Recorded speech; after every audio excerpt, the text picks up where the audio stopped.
L'homme a la capacité et la responsabilité de défendre ses droits de l'homme, car ils sont essentiels à son rôle sur Terre et à son évolution. Cependant, l'exercice de ces droits dépend de la société dans laquelle il se trouve. Si la société est suffisamment évoluée et respecte l'individu en tant qu'unité sociale, les droits de l'homme seront en accord avec ceux de la société. Mais si la société est en conflit interne, les droits de l'individu peuvent être restreints. Pour que l'homme puisse vivre pleinement ses droits, il faut que la société soit composée d'individus de conscience universelle et qu'ils forment une société universelle. Lorsque cela se réalise, l'individu peut exercer ses droits universels en élevant son niveau de conscience.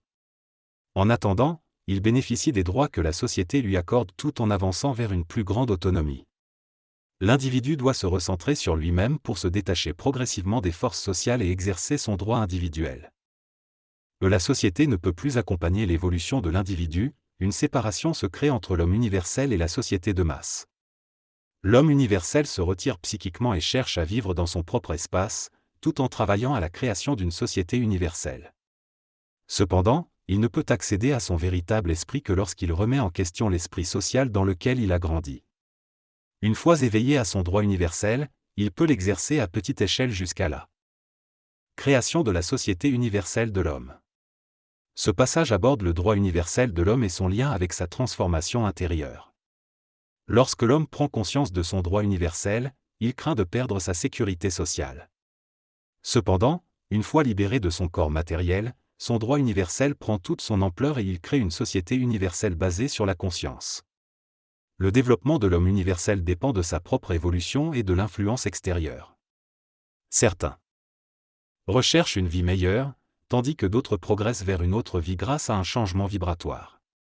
Le droit de l'homme conscient est déterminé par son intelligence, indépendamment de la société de masse.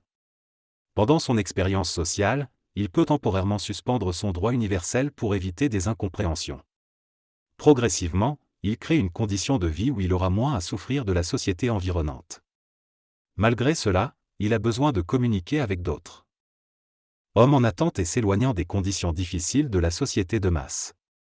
L'atteinte aux droits universels de l'homme devient insupportable, ce qui peut le pousser à rompre ses liens raciaux et traiter uniquement avec ceux qui sont de la même intelligence. Finalement, le travail, actuellement octroyé par la société de masse, ne pourra plus correspondre aux droits universels de l'individu qui sera de plus en plus enclin à se détacher de ce droit pour se lancer dans un travail indépendant. La taxation restera un aspect à considérer. Dans un futur proche, les individus seront libérés du contrôle social et pourront vivre leur travail de manière plus libre. Ils reconnaîtront d'autres individus similaires et chercheront à entretenir des liens pour développer leur travail. Cette évolution se traduira par une façon de vivre qui ne pourra être comprise que par ceux qui sont en phase vibratoire avec elle. Les individus deviendront de plus en plus ouverts d'esprit, ce qui modifiera leur psychologie du travail et leur permettra de créer de nouvelles formes d'activité. Ils vivront un présent différent, dégagé de la vie dictée par le droit social. Ils seront conscients de leurs intérêts universels et planifieront leur vie matérielle en conséquence pour maximiser leur sécurité. Ils vivront de plus en plus en harmonie avec l'intelligence cosmique qui les dirigera. L'équilibre entre le droit social et le droit universel deviendra instable mais se stabilisera progressivement grâce à leur intelligence et leur capacité renouvelée. Les individus éveillés pourront vivre dans un monde en déclin mais tireront le meilleur parti de la situation. Ils se regrouperont avec d'autres individus partageant les mêmes idées et aspirations, exploitant ainsi la conscience universelle. Ils créeront des conditions de vie favorables pour profiter de leur liberté. Cette évolution ne pourra être pleinement comprise qu'à travers la vibration, qui deviendra la mesure de toute chose. La capacité d'agir et de fonctionner selon la vibration de l'intelligence créative et universelle est le droit universel de l'homme. Lorsque plusieurs individus sont connectés à cette vibration, ils peuvent concrétiser des projets et vivre en dehors du cadre social traditionnel. Cette vibration crée des liens occultes entre les personnalités, permettant à chacun de profiter de l'intelligence de l'autre. Ce réseau d'alliances se renforcera au fil du temps, menant l'homme conscient vers la fin du cycle, où une nouvelle terre sera créée pour une nouvelle poussée de vie.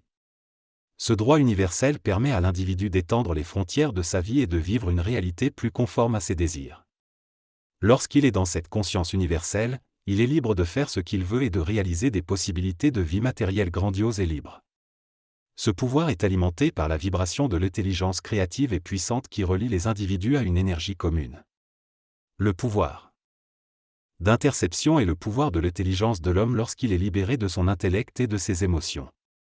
Il lui permet de surmonter les pièges de la vie et d'atteindre son destin.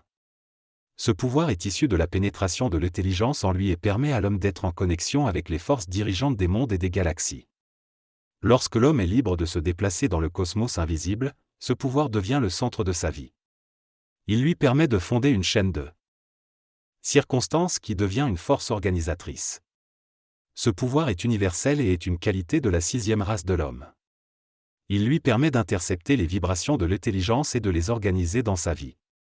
Il est lié à la vibration cosmique de la Terre et permet à l'homme de concentrer toutes ses énergies avec le maximum d'intelligence. Ce pouvoir est en harmonie avec les forces de vie et permet à l'homme de centrer sa vie selon un plan créatif. Il lui demande de s'exécuter et de mettre en œuvre les forces qui le pénètrent. Le pouvoir d'interception est essentiel pour vivre une vie maximale et se libérer des tensions vibratoires qui limitent l'activité de l'esprit. L'interception permet de se connecter à la vibration de la lumière et de diriger sa vie selon cette énergie. Tant que l'homme se base sur ses émotions et son intellect, son interception est diminuée. En vivant selon la loi de l'interception, l'homme s'élève vers une vie de meilleure qualité. Progressivement, elle développe sa sensibilité à la vibration et sa capacité à vivre selon celle-ci. C'est ainsi qu'il peut construire une vie isolée et protégée des événements futurs. Le pouvoir d'interception ne procède pas de l'intelligence ou du désir, mais de la sensibilité à l'énergie de l'âme.